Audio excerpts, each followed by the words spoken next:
Hello everyone, I'm Aleksandr Trofimenkov and today I'm going to make the velvet coffee roll.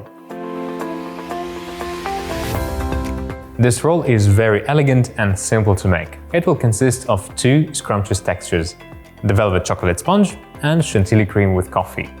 I'll show you the techniques needed to make the roll and how to get a beautiful spiral inside. To decorate the roll, I'll prepare the dark chocolate crémeux with coffee. Let's start making my velvet coffee roll.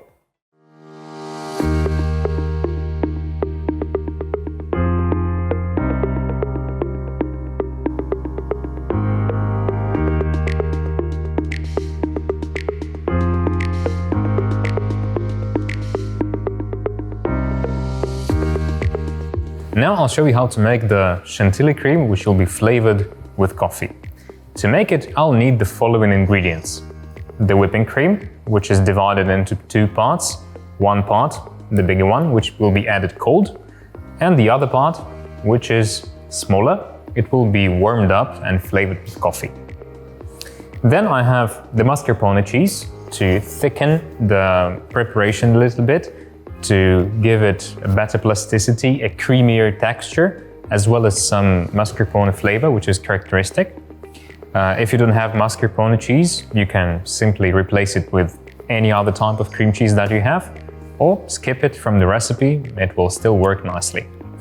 Then I have a little bit of sugar to sweeten the preparation, the coffee beans, whole coffee beans of light roast, then a little bit of gelatin mass, so that our Chantilly cream is stable when piped.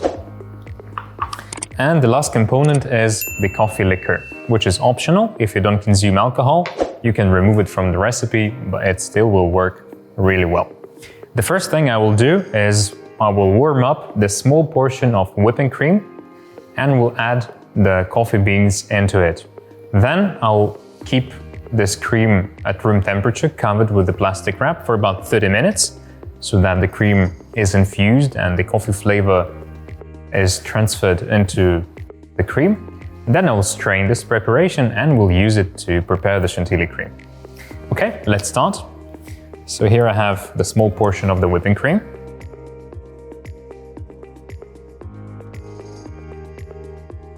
I add it here in the saucepan. And then I'll add the coffee beans straight away. Now I'll start warming everything together until about 80 degrees Celsius, or I can even reach the boiling point. And then we'll cover it with the plastic wrap so that nothing is evaporated and all the steam stays inside and the infusion is much better and more concentrated.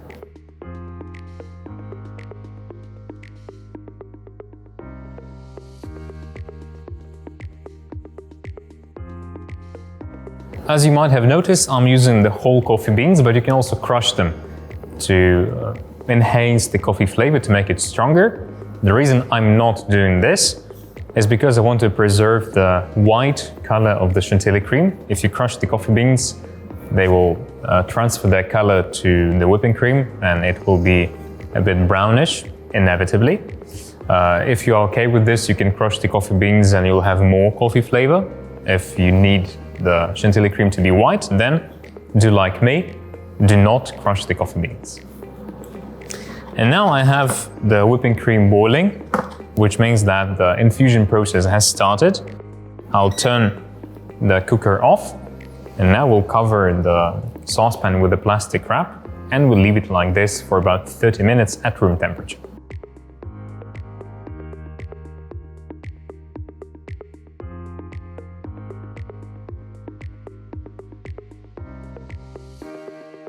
After 30 minutes at room temperature, the whipping cream is now infused with coffee.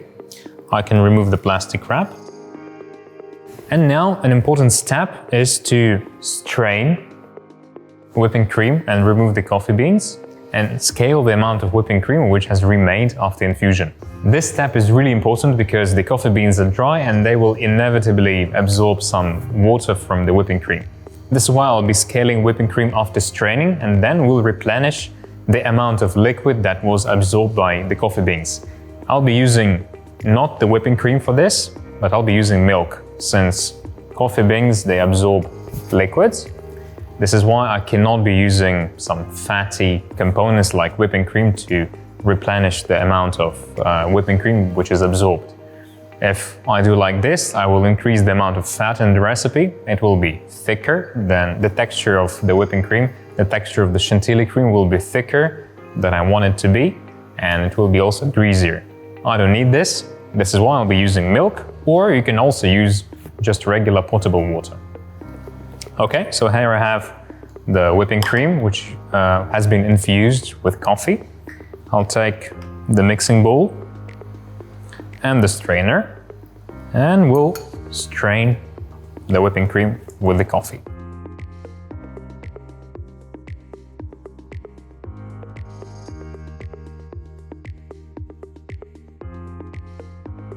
As you can see, the whipping cream turned thicker, much thicker than initially.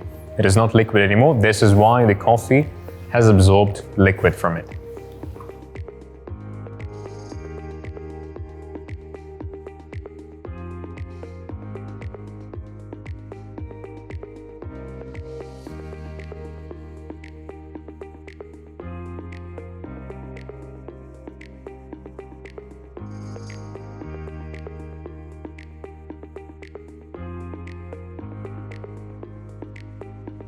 Okay, so after straining, I have 55 grams of whipping cream, which has coffee flavor now, which means that initially I had 100 grams of whipping cream. The coffee beans, they have absorbed 45 grams of liquids from the whipping cream. This is why I need to replenish with the milk. I need to add 45 grams of milk now. Here I have it.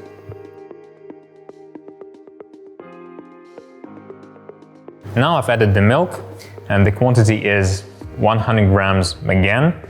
Now I'll need to transfer this mixture, this coffee-flavored liquid, into the saucepan back, and I will add the sugar and the gelting mass.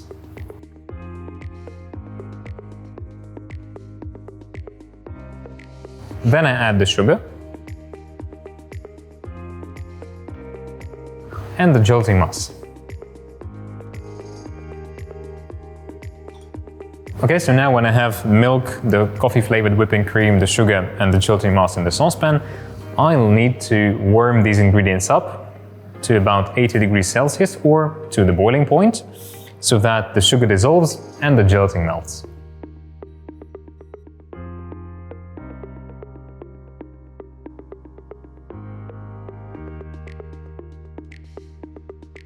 Okay, the mixture has boiled.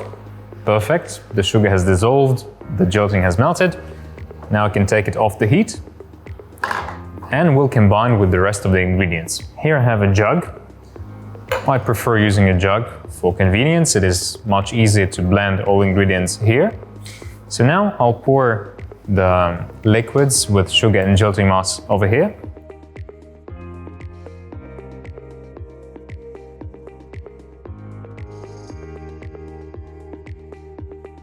Then I'll add the mascarpone cheese.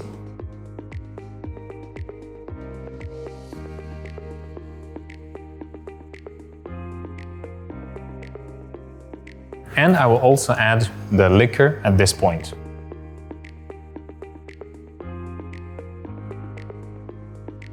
Now I'll blend all these ingredients with a hand blender to ensure there is a good emulsion between the fats which are present in the mascarpone cheese and the liquids which are present in the milk and the whipping cream.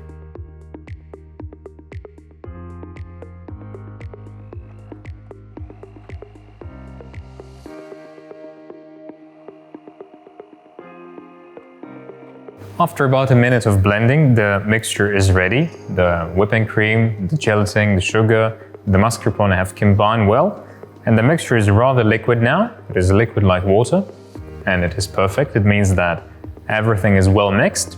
Now it is time to add the last component, the cold whipping cream, which is over here. The reason I'm adding the whipping cream cold and I'm adding it last is because the Chantilly cream has to be whipped in the end before using. And such cold whipping cream has maximum aeration capacity. Normally when we whip the cream, it has to be cold. And since this part of cream has been used for infusion and it has been warmed or even boiled, the fat molecules were destroyed, and even after cooling they will not turn into their original state, which means they are not capable of aeration, of increasing volume and so on. And only this part of cream is capable of this. Only this part of cream still has the stable fat molecules which will be broken during whipping process and which will attach some air during whipping and will increase in volume. This is why the bigger portion of the whipping cream is added cold and added in the end of the preparation. So now I'll add it and we'll be blending with a hand blender just a little bit to combine the two ingredients.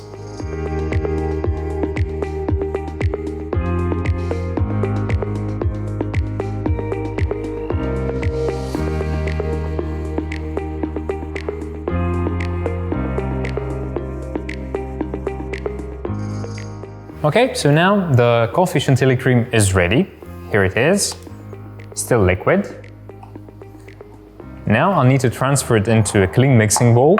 Then I will cover it with a plastic wrap, touching the surface, and we'll put it in the fridge for at least 6 hours. This time is necessary for the gelatin to stabilize, for the fat molecules to cool down and set, so that after cooling, we'll be able to whip this Chantilly cream into a stable and pipable texture. So 6 hours is minimum, but 12 hours or overnight in the fridge is always better. Such Chantilly cream will last in the fridge for about 48-72 hours maximum, so make sure you do not prepare it too much in advance.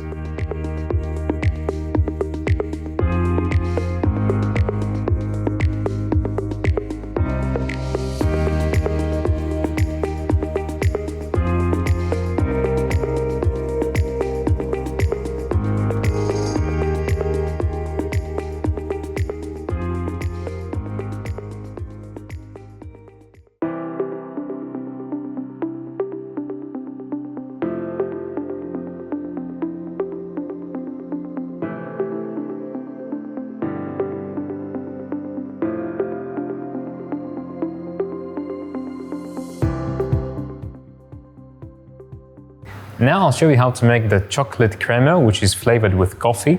It is an interesting recipe. It pipes beautifully. It has a really creamy and super pleasant texture. I'm sure that you'll enjoy this recipe a lot and you will use it in many other creations, not only in this recipe. So to make this perfect chocolate crémeux, you will need the whipping cream and the milk, then a little bit of crushed coffee beans for the infusion.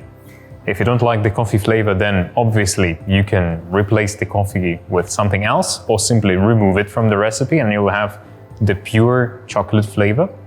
Then I have the dark chocolate. I'm using 72% dark chocolate in this recipe, but you can easily make this recipe with 60% dark chocolate, 65, 80, this is up to you.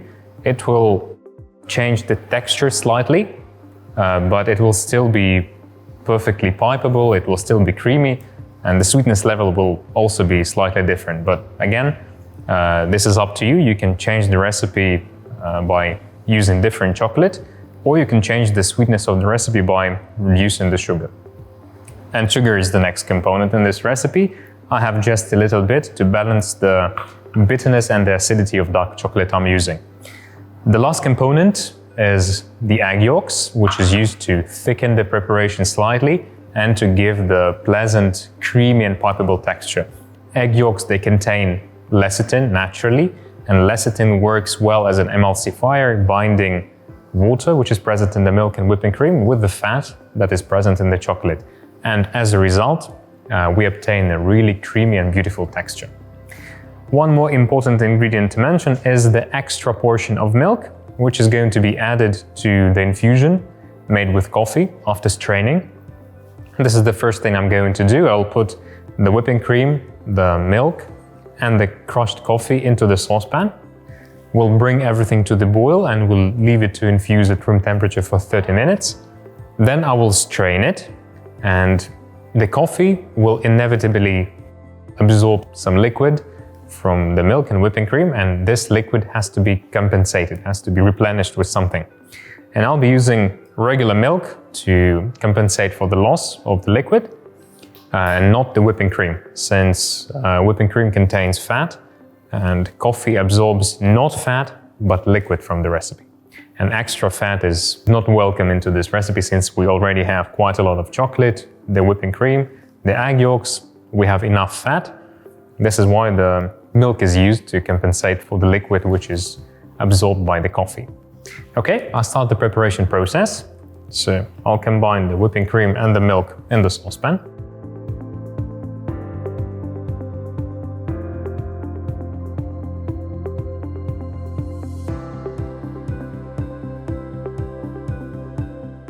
And now I add the crushed coffee.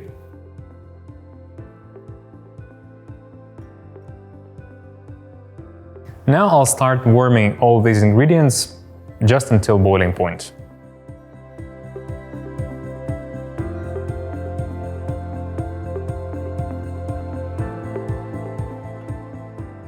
Now when the mixture of milk, whipping cream and coffee has boiled, I turn off the cooker, and now I'll cover the saucepan with plastic wrap and leave it like this at room temperature for about 30 minutes to infuse.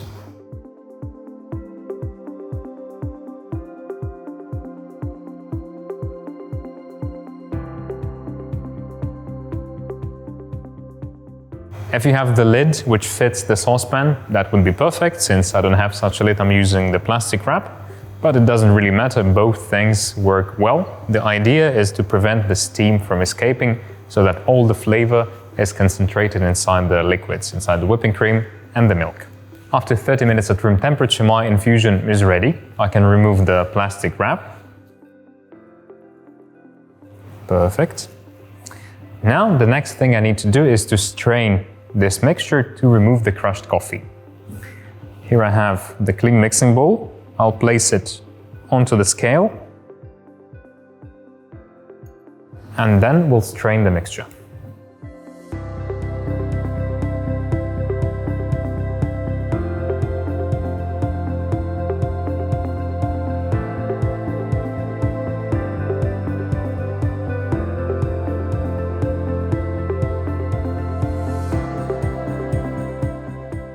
Okay, so the coffee has absorbed 25 grams of liquids from the milk and the whipping cream. Now I'll use the extra milk to replenish this loss.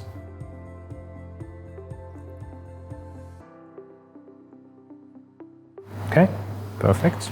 Now I'll transfer the coffee flavored milk and whipping cream back to the saucepan.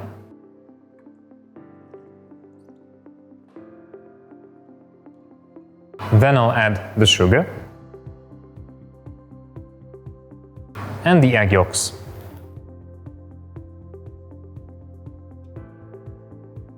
Now I'll mix these ingredients well with a whisk, and after that we'll transfer them on the stove to cook on medium heat until thickened, and the temperature of this mixture should reach 82-85 degrees Celsius to pasteurize fully.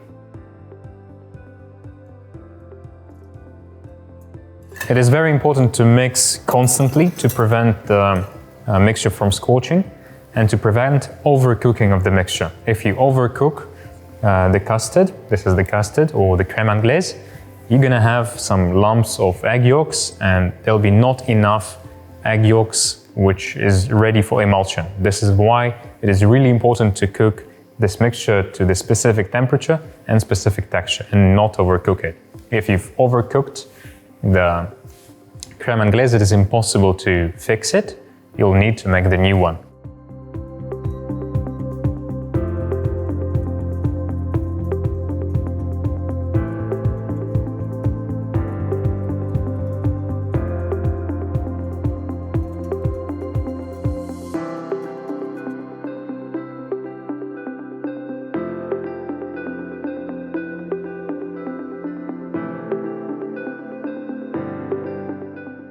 Okay, the custard has reached the desired temperature, 82 till 85. This is the window you can play around with. As you can see, it has thickened slightly when I mix and then When I stop mixing, there is no motion anymore.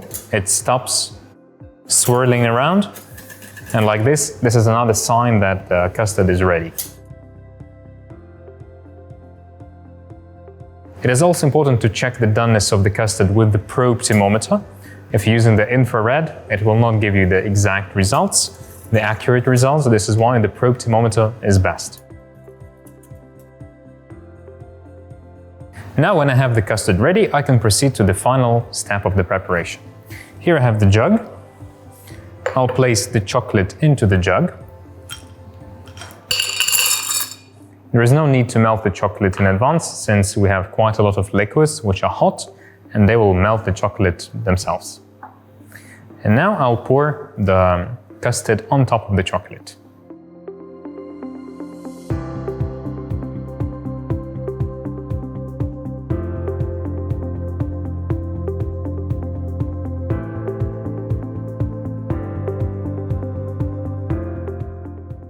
Now to mix these two components together, I'll need to use the hand blender. This will help me ensure proper emulsion, combination of fats which are present in the chocolate with the liquids that are present in the custard.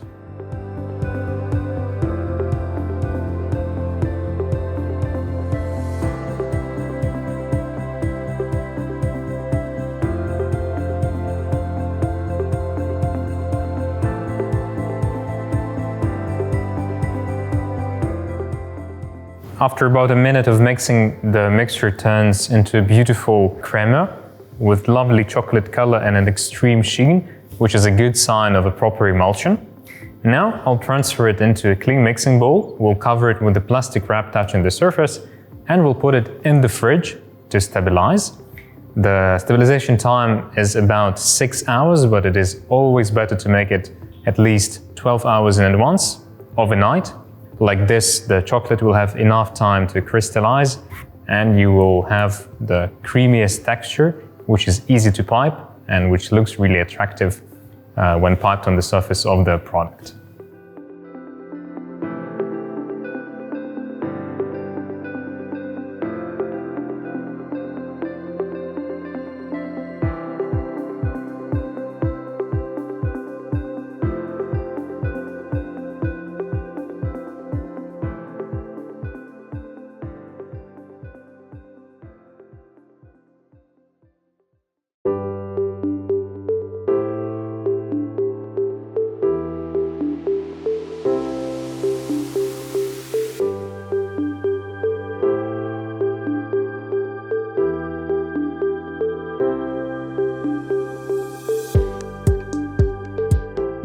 Now I'll show you how to make an unusual recipe of the sponge, which will be used for the velvet coffee roll.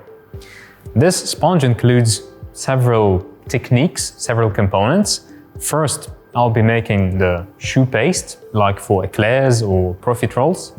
And then I'll be mixing it with the meringue. Like this, I'll have a very light sponge batter, which will then be spread on the silicone mat or parchment paper and baked in the oven.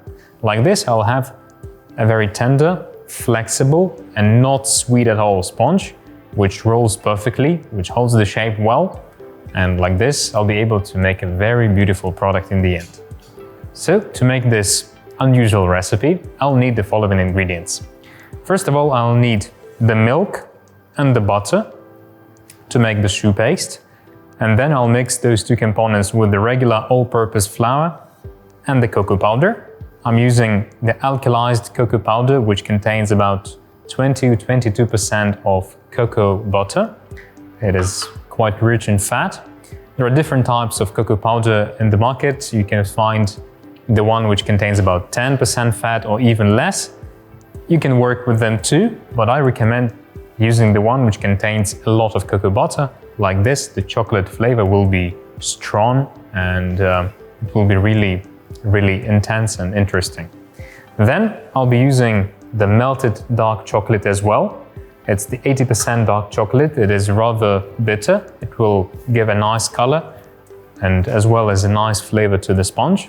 Then I have the egg yolks and the eggs. Those two components will be added to the choux paste to liquefy it, create elasticity and create tender texture, since The egg yolks contain quite a lot of fat. They will bring this richness to the sponge. And then I have two more components left, the sugar and the egg whites, which I will use to make the meringue. These two components will bring lightness to the sponge. Like this, it will rise in the oven and it will also turn flexible. Maybe you've noticed earlier, but most sponges which are used for roll cakes contain the meringue component, contain lots of whipped egg whites with sugar. This component of the sponge batter makes the sponges really flexible, really elastic, because when the egg whites coagulate, they create really elastic texture. Simply remember what is the texture of the boiled egg whites or what is the texture of the fried egg white. It is really flexible and quite rubbery. This is the same texture that is going to be transferred to the baked sponge, which contains lots of meringue inside. It will be flexible, it will be easy to roll, but still it will be delicate. Okay, so let's start the preparation. First of all, I need to make the choux paste. To make it, I will put the milk and the butter in the saucepan.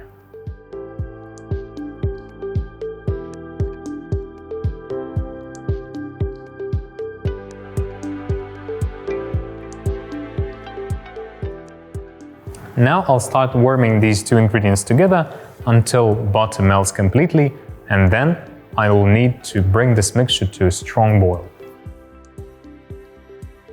Meanwhile, I need to mix the dry ingredients. Here I have the all-purpose flour, which is sifted, and here is the cocoa powder, which is sifted as well. Now I need to mix these two components together using a whisk.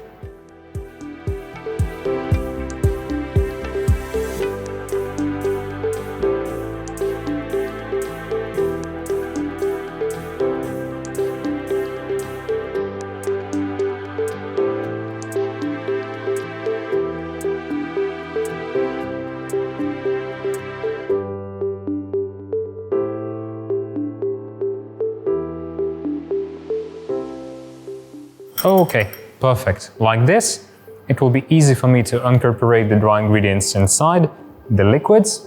They will be dispersed really well and the mixture will be homogeneous.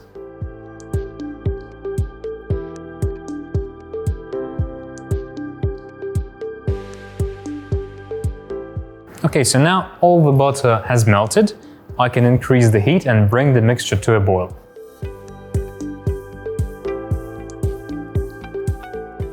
Now, as you can see, it starts boiling really well.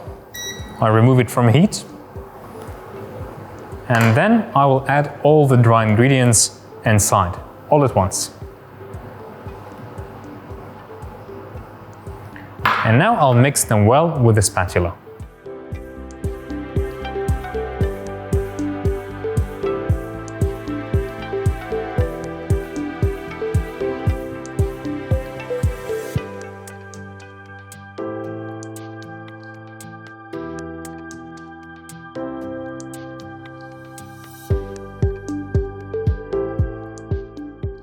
At this point, the mixture should look like this. It should look rather stiff, but there should be no signs of unmixed flour and cocoa powder.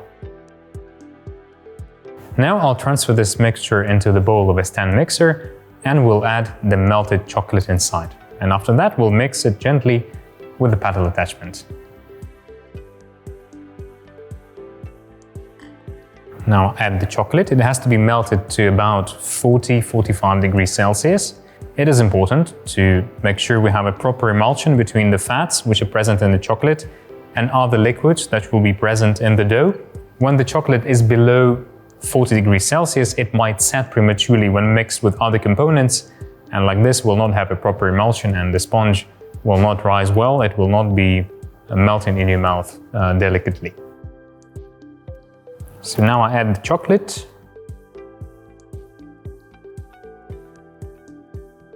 And then I start mixing everything with the paddle attachment on low speed.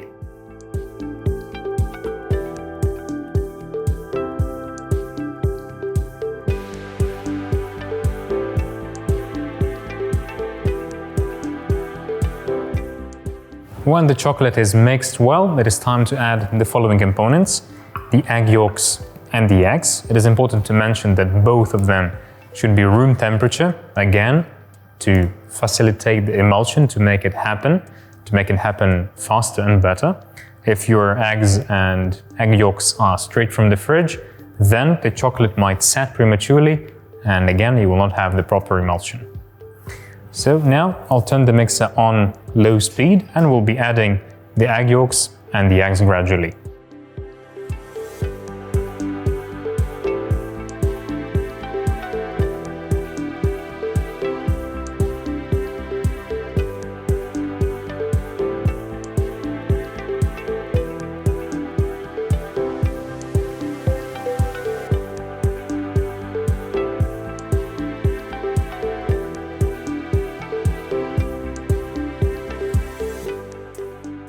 After the addition of all the eggs and egg yolks, the texture of the batter should look like this.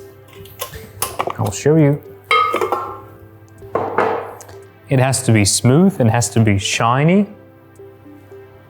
There should be no sign of lumps of melted or unmelted chocolate, nothing like this. It should be super smooth and creamy. Perfect. If your eggs and egg yolks were at room temperature, if the chocolate was melted to proper temperature, then you'll have the texture of the batter which looks like this. Now I'll set it aside and we'll start the preparation of the meringue.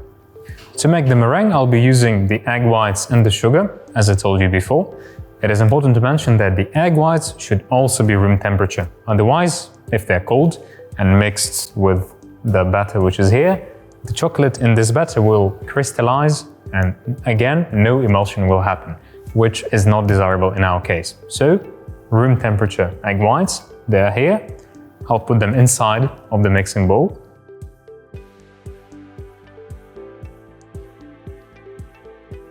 Then I'll add the sugar directly. Since the portion of sugar is small and the quantity of egg whites is large, there is no need to, whip the egg whites first, then add the sugar gradually. We can add the sugar all at once. And now I'll start whipping the meringue on medium speed. We'll whip it for a few minutes until it reaches good volume and the stable bird's beak texture. I'll show you the way it has to look like when it's ready.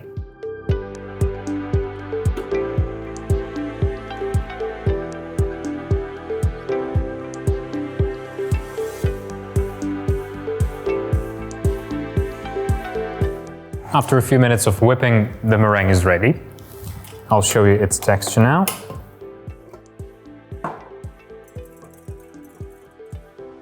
It has to be like this. As you can see, it is really light, voluminous, and it has a bird's beak texture. It is not over whipped, it is perfectly creamy. It will be easy for me to incorporate such meringue inside the batter. So now when I have the meringue ready and the chocolate batter is ready as well, I'll combine the two components. So now I'll add about 1/3 of the meringue inside the chocolate batter and we'll mix it really well with a spatula without being too much gentle. The idea is to bring the texture of the chocolate batter close to the texture of the meringue, make it lighter. And then the other 2/3 of the meringue will be added carefully, gently, using the folding method. So now I'll take part of the meringue, I'll add it here, and I'll mix it really well.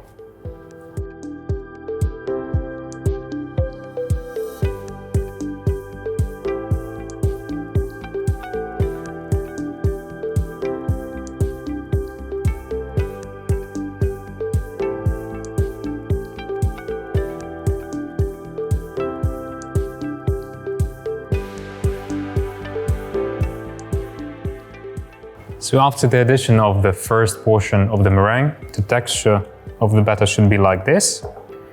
It should turn shiny, really smooth and creamy. Now I'm ready to add the next portion of the meringue, and then this time I'll be folding it into the batter really gently.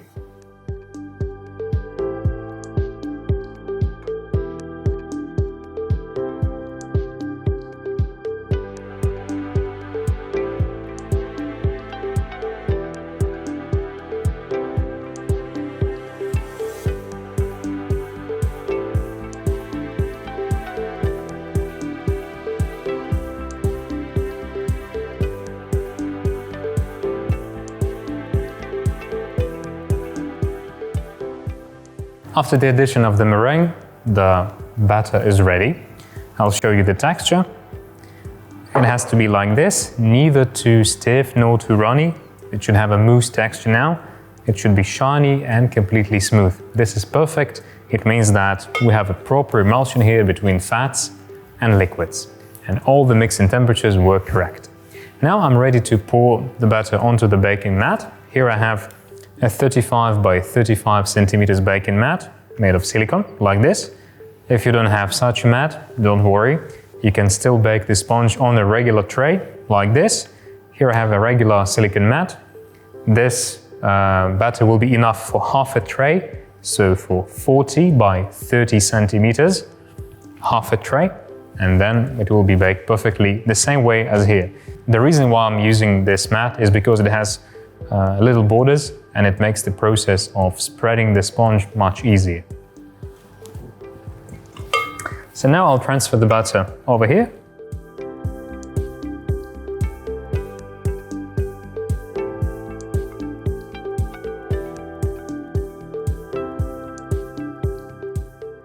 And now, using an offset spatula, I'll spread the sponge batter evenly so that the layer is thin and uniform.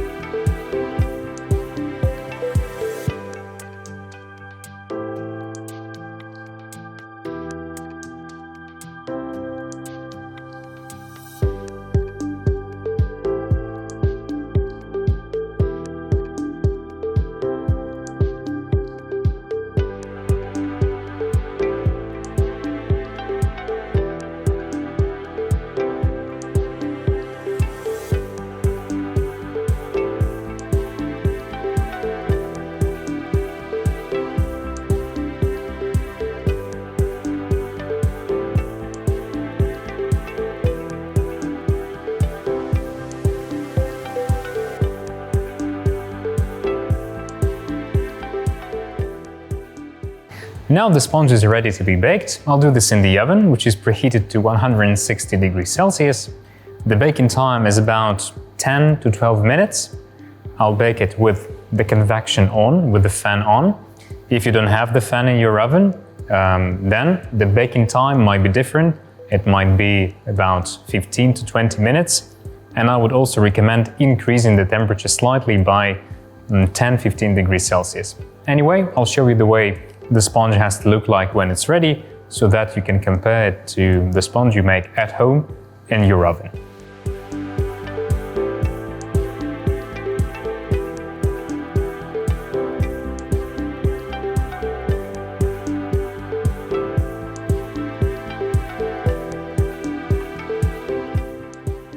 Now, after 10 minutes in the oven, the sponge is ready. As you can see, it has a uniform, slightly shiny appearance.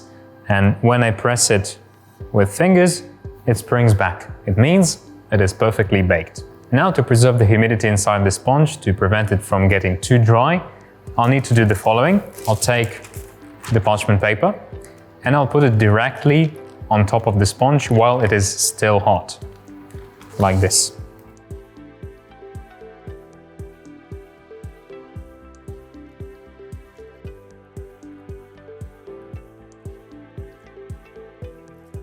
The steam will be coming out of the sponge during cooling, but the parchment paper will block it. So all the moisture will stay inside the sponge and it will be really soft and it will melt in your mouth.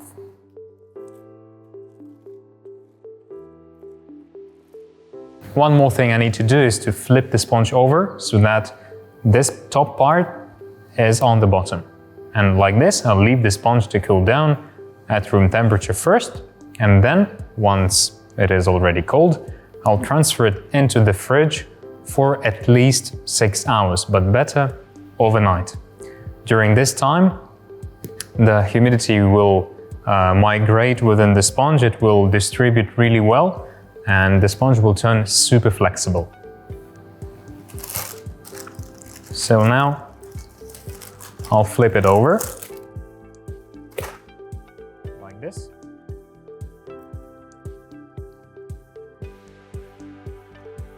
and we'll leave it to cool down in this position for about 30 minutes at room temperature, and then it will go into the fridge. Same way, I will not remove the silicone mat, and it will be in the fridge for a minimum of 6 hours. After a night in the fridge, the sponge has cooled down completely. The moisture is now properly distributed within the sponge, and now I'll be able to remove the silicone mat and the parchment paper from the other side.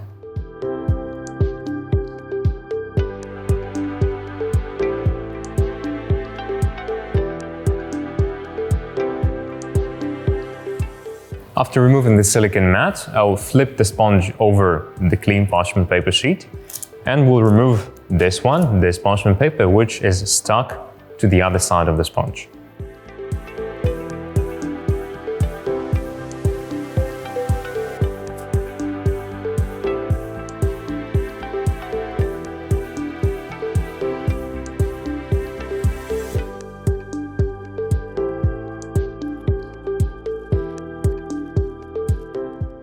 After removing the parchment paper, you may see that there is the skin which was on the sponge, and now it is stuck to the parchment paper. It is perfect. This is exactly what I'm looking for.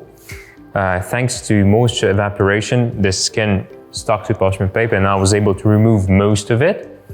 And like this, there is only a little of this skin left, which I will remove now with the knife. It is not super important to remove it, but if you wish to have the perfect cross section without any color difference, without any more brownish parts, darker parts, so that you have a clear difference between the Chantilly cream and the sponge without anything in the middle, then I recommend removing the skin. If you are okay with the fact that there'll be one more shade of chocolate color between the sponge and the Chantilly cream, then you can keep this skin on the surface of the sponge and don't remove it.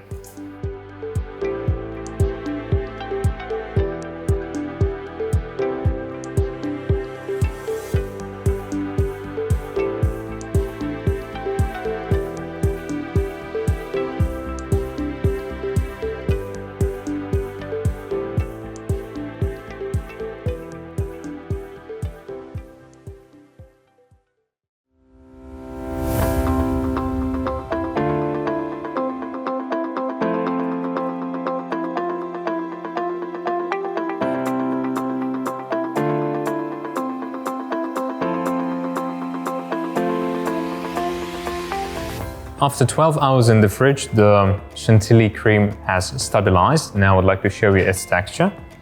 It is slightly jellified, like this, but if you mix it, you will notice that it is really creamy and beautiful.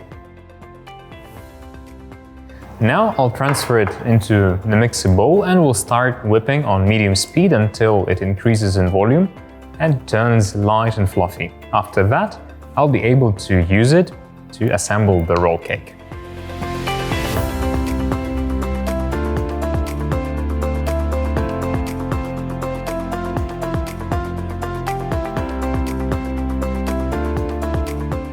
After a few minutes of whipping, the Chantilly cream is ready. I'll show you its texture now. It has to be whipped to a rather thick texture, which looks like this. Forms a bird's beak. It does not, flow off the whisk. It stays on it. It's rather thick.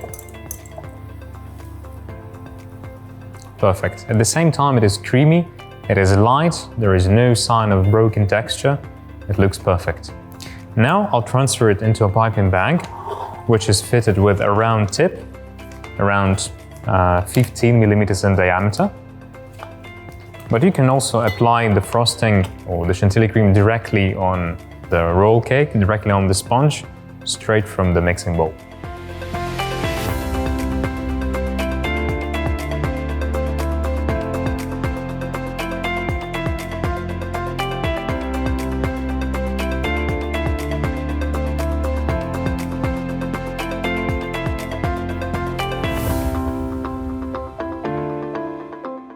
Now I have everything ready to start assembling the velvet coffee roll. Here is the sponge, which is baked and prepared for rolling, and here is my coffee Chantilly cream. I will now pipe around 200 grams of the Chantilly cream on the surface of the sponge. We'll spread it evenly with a spatula, this one, an offset spatula. And after that, I'll show you the technique to roll the sponge.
After spreading the Chantilly cream over the surface of the sponge, it is time to roll the velvet coffee roll.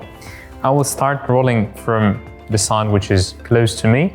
I'll do it gently first, lifting the sponge with my fingers like this, and I'll start rolling it very tightly. Like this, it will have a beautiful cross section.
When the roll is complete, as you can see, the seam is underneath over here. Now I need to remove the roll to the center of the baking paper, then flip the baking paper over like this, tuck it to this side of the roll, and using something flat, like a long ruler for example, push the parchment paper underneath the roll, and at the same time I'll be pulling the parchment paper this side towards myself. Like this I'll create pressure and the roll will turn tighter and will become really even and beautiful.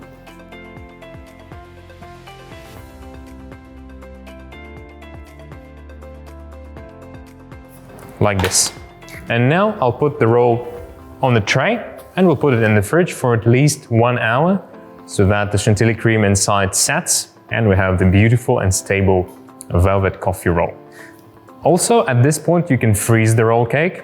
You can put it in the freezer until it freezes completely, then wrap it with the plastic wrap and keep it like this in the freezer for up to 1 month. When needed, take it out, defrost it, decorate it and enjoy.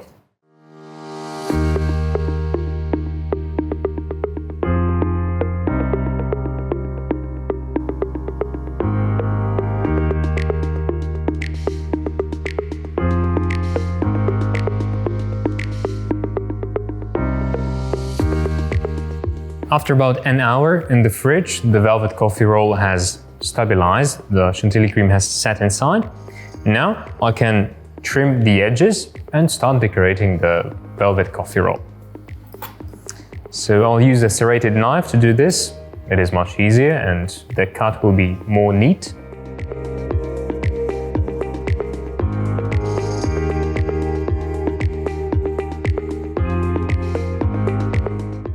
Perfect, and same on the other side.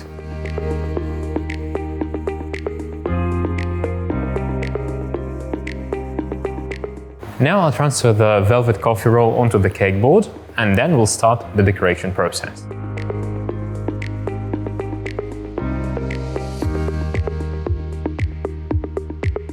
As you can see, it is rather stable. You can easily lift it and transfer it to the cake board or to any other place.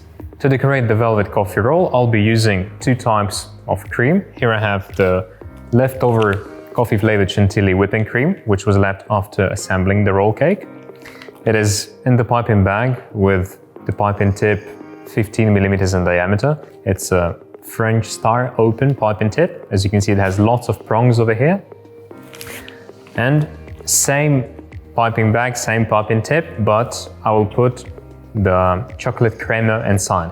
Here it is, taken from the fridge about 5 minutes ago. It should have a creamy texture like this. It should be set, should be rather firm, but before transferring it into the piping bag, I need to mix it slightly so that its texture turns a bit creamier, a bit softer and easier to pipe. So I'll mix it gently like this. There is no need to whip it, but if you wish, you can do this. It will be a whipped crémeux. It will have a lighter texture.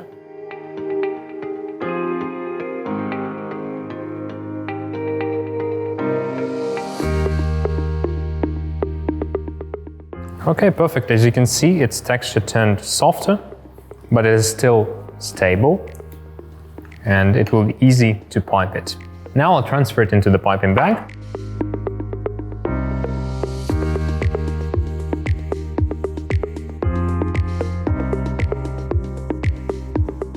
I'll start the decoration by piping the chocolate crémeux on the surface of the cake roll. I'll pipe it in the center. In a rhythmical way, I'll pipe smaller and larger domes, and then I'll fill the gaps between them with the Chantilly cream.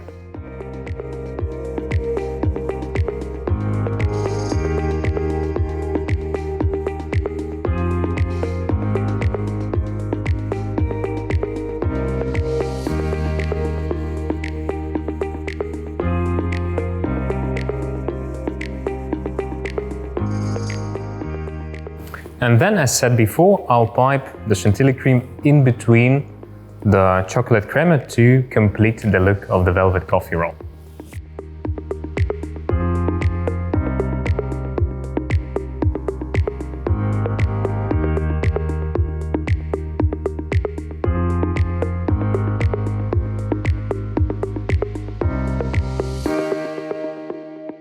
And the final touch is few coffee beans on the surface of the Chantilly cream.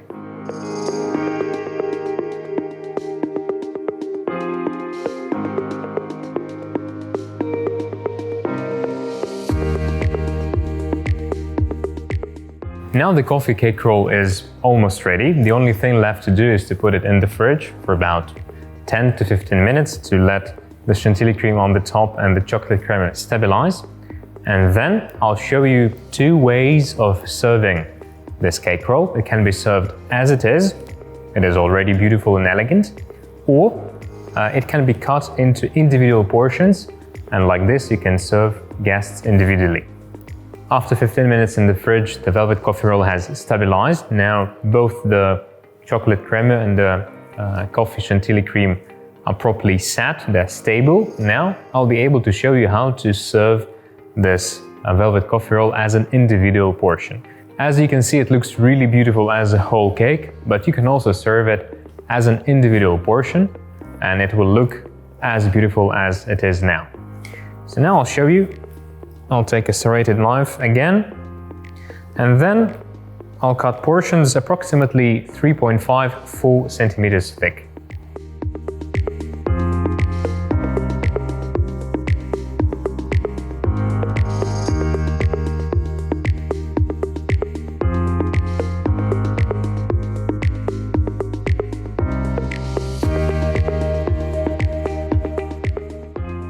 After cutting, as you can see, the individual portion looks really elegant and beautiful, just like the big cake roll. And still, even after cutting, it remains elegant and beautiful too. Perfect.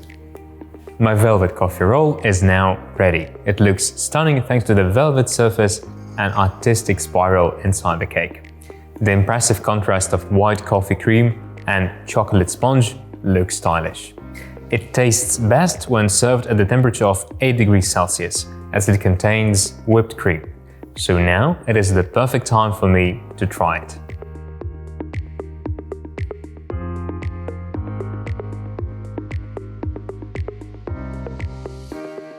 It is so tasty, creamy with a tender chocolate sponge and a fragrant coffee undertone. My velvet coffee roll proves that simple pastries can also be exceptionally festive treats. Make it and serve it either as a whole cake or as individual roll cakes.